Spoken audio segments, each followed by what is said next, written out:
Evening, everybody. As a courtesy to your fellow media members, the coaches, and student athletes, please silence your cell phones at this time. Also, a reminder that recording press conference video on your cell phones is prohibited. We have 2 mic runners in the room. Please wait for the microphone to reach you before asking your question, and provide your name and media affiliation at that time. Now joining us are the national champion Oklahoma Sooners head coach Skip Johnson, student athletes Kyle Brantz, LJ Mercurius, and Jaxon Willits. Coach, congratulations. We'll start with an opening statement from you.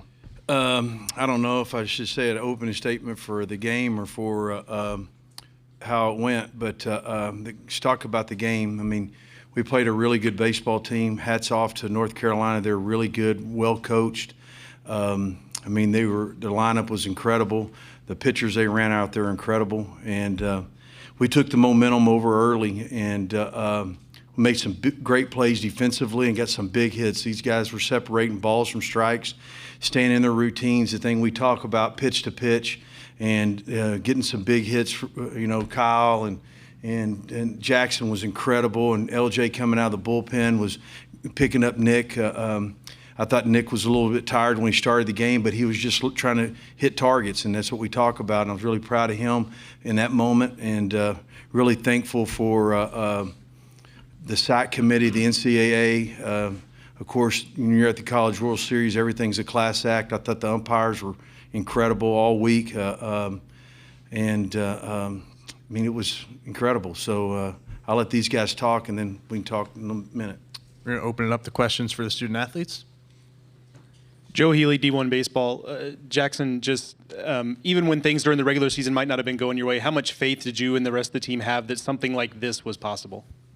Yeah, I mean, I think we knew that the talent was always in the room, and that's something that Skip and all the coaches preached to us from day one in the fall, is that this group of guys is special. Whether we were playing well or not, we believed that we had the talent in the room to go out and win a national championship, and I feel like we were able to just take it one pitch at a time, and when things weren't going our way, we took it one pitch at a time, and when things were going our way, we took it one pitch at a time, and at the end of the day, we had success with it, and we kind of got hot at the right time, and now we're national champions. Jacob Leslie with the Gateway, and Kyle, that 8th inning swing, kind of the cherry on top of an outstanding past month for Oklahoma baseball. Do you sense that the job was officially done in that moment, or did you have to wait until the final out of the 9th inning to be sure? Definitely the final out of the last inning, and my teammates did a good job of kind of settling me down, but yeah, it was a big moment for me, for our team, because we were up big, and I was just competing. It was a two-strike approach. Skip's been telling me to hit and run the past couple of days, and that's really all I was thinking about. But got to pitch up and then just continue to play hard and play pitch to pitch. Josh Callis, Sooners Illustrated. Jaxon, I asked you before the finals if you're able to kind of appreciate it. You kind of admitted you still got 2 more games to win. It just happened, but are you able to kind of soak in that you did it at OU, in Omaha, you were most outstanding player, your dad, just kind of all of that, if you're able to kind of just putting that into context? Yeah, I mean, I'm not really sure how you put all that into words, but I'm just trying to soak it all in now. Looking back on it, it's something I'll never forget, to be able to do it here with my dad, with everybody that we have on this squad. I mean, it was a special group of guys. We were a close group of guys, and to be able to go out there and to have the success we have, it's something I'll never forget for the rest of my life. And I'm gonna look back on the last couple of weeks and just remember those memories forever. Eddie Radosevich, Soonerscoop.com. LJ, just the emotion coming out of the bottom of the third or coming into the game and then getting out of that inning, how much momentum did that create for you guys tonight? And just overall, here over the last couple of weeks, really, coming out of the bullpen, what do you think flipped for you that has helped you get to this point, obviously?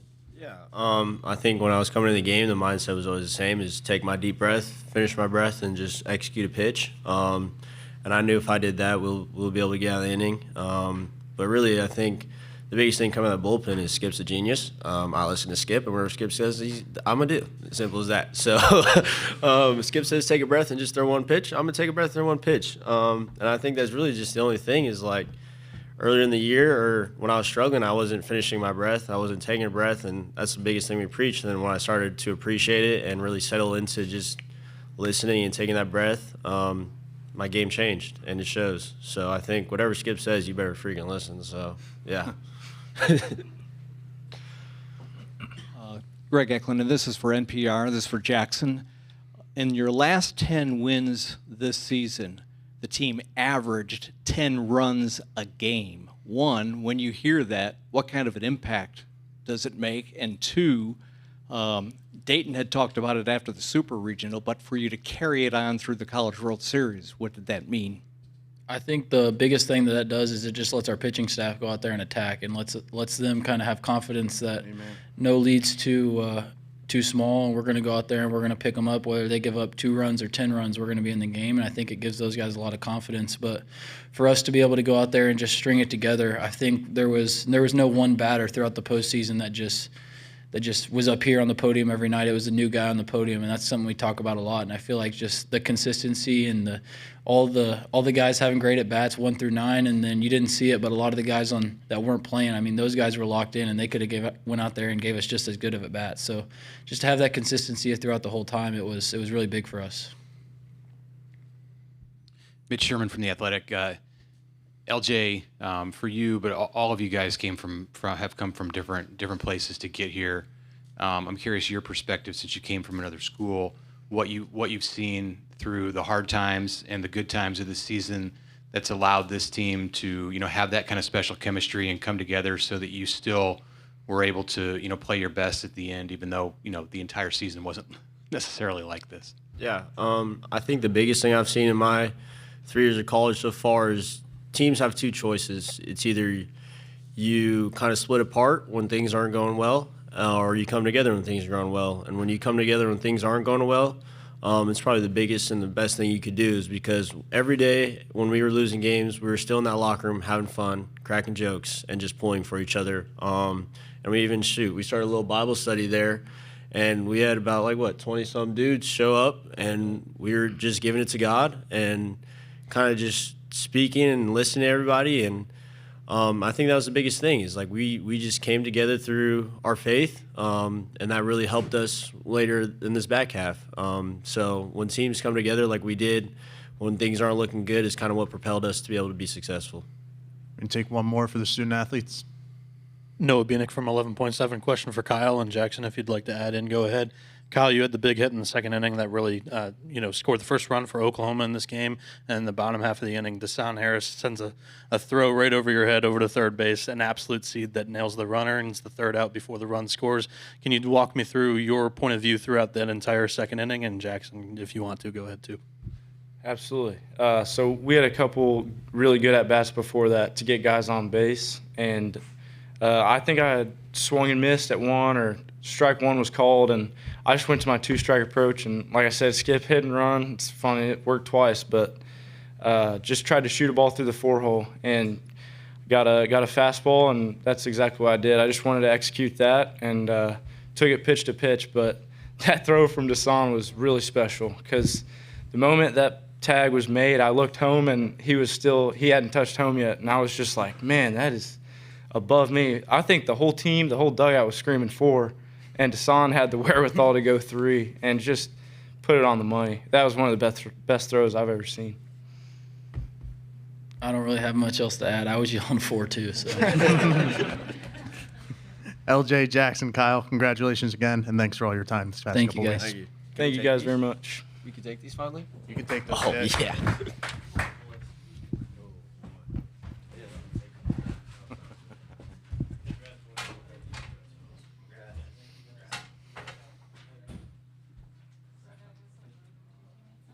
This time we're going to open it up to questions for Coach. Start with Eddie up front. Eddie Radosevich, Soonerscoop.com. Can you just describe what this last month has been like, and going back to the Tennessee series and the feeling then compared to now? Yeah, I mean, kind of was we played at Oklahoma City. I thought it was a good thing that we played there. Played on dirt. We're fixing to go to the conference tournament. We're going to play on dirt, even though we have a dirt field that we practice a lot on. I think that was a big deal. But the last month was probably, it's just like LJ said just a minute ago, it was really a God thing. I mean, it was Jeremy. I mean, there's a lot of people out there praying for us. I mean, every day I get texts about, hey, man, we're praying for you guys. It's really a God thing. I mean, it really is. And it's amazing I mean, he took that game over tonight. I was sitting there praying for Kyle every at bat, man. I'm like, Jesus, let him take over. He's an unbelievable kid. And those kids were really selfless. I mean, they were really selfless. And it was amazing how they came together and started caring a lot about each other. A lot of times we as coaches sit there and talk about, hey, you don't know who's going to get the biggest hit. You don't know who's going to make the biggest play or throw the last pitch of the game or whatever.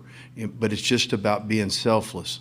Because when we start the season, everybody's your friend. Everybody gets to play inter-squad. And all of a sudden, you don't get to play inter-squad, then you get to play the games. It gets really hard because you want to make everybody happy, and you can't make everybody happy. You got to play with the guys that are going good, that make your lineup better, that are hot in the bullpen, that are showing you confidence. But everybody talks about us, well, they got on a big run. I'm telling you, they got really confident. And they cared a lot about each other. They didn't want to give in, and that was what was incredible. They never gave in, and they were selfless for that. And Jaxon Willits getting the MVP was really fitting because he's one of our hardest workers, and he's our best leader. When you have your team with one of your best leaders as your hardest workers, and then he does that, I don't have to say much. That's called attitude, and that's what's really what it's about, having a great attitude. Noah Bieniek, 11.7. Coach, you just touched on Jaxon. What does the Willits family mean to you and to Oklahoma baseball? Well, they're part of my family. I mean, when we took this thing over, I got the opportunity to be the head coach at the University of Oklahoma from the administration. They're here. I wanted to be different. I wanted to be a family. We got to hire Reggie, and I said, hey, Reggie, I want your kids to be around. I want their kids to be around. That's what it's about. I want those people around. They care a lot about each other because that's what's important to me. And the Willits family was very important to me. There's no doubt. Every coach that we had did an unbelievable job all year long. I mean, they said, hey, I couldn't believe, one guy asked me, I couldn't believe those guys are getting hit. That's what you call detail and prepare from the coaches and preparing those guys and making sure they hold them accountable for the details of the game and getting comfortable. Our mental coach was incredible throughout this deal and making them stay in their routines, take a breath. I mean, it was incredible. Josh Calloway, Sooners Illustrated. Skip, just want to ask about LJ and just the week he had here and then what he had to say about, putting the complete faith in what you told him and just the way he embraced the bullpen role, how important he's been, kind of just all of it with his season and his run to late. Yeah, I mean, he started out as a starter, threw really good early, and I thought he got kind of tired. We moved him to the bullpen, and when we moved to the bullpen, he kind of bought into that. He kind of embraced that. In the course of the last 4 weeks, it was really special to watch him go through his routines, getting there. Him and Cleveland, Gavin, all those guys that were out there did a great job of picking each other up because you never know when it happens. You throw bullpens and you do all those things. You just never know when your number's called. And we threw a lot of guys out there yesterday. I think we set a record for most pitchers used in the game. I think I cut a trail to the mound. I was trying to get those guys out there just to try to get it out. And a bunch of them answered the bell. They threw really good and just didn't get it done. But tonight we had a game plan going into it. Nick went through the first time through the lineup, and when I was going to pull him, Dayton, Walk, Willits, all of them were going, he's getting out of the game. He's getting out of the game. And Taki, he's getting out of the game. When a team is player-fed instead of coach-fed, it's a lot different. I was like, all right, I'm going to give him one more chance until he gets in trouble. And then he got in trouble, and LJ picked him up. And that was special. Mitch Sherman from The Athletic. Coach, those characteristics about family and what you discussed in putting this team together and what LJ had to say about being around his team. In the offseason last year and the previous year when you gathered these players and put together this roster, how much of those things are in your mind in that situation? Because obviously there's a lot more options today when you're in the SEC in how you build a roster than there were a few years ago. So how much do you still take into account those kind of characteristics when you're building a team? We take that all the time.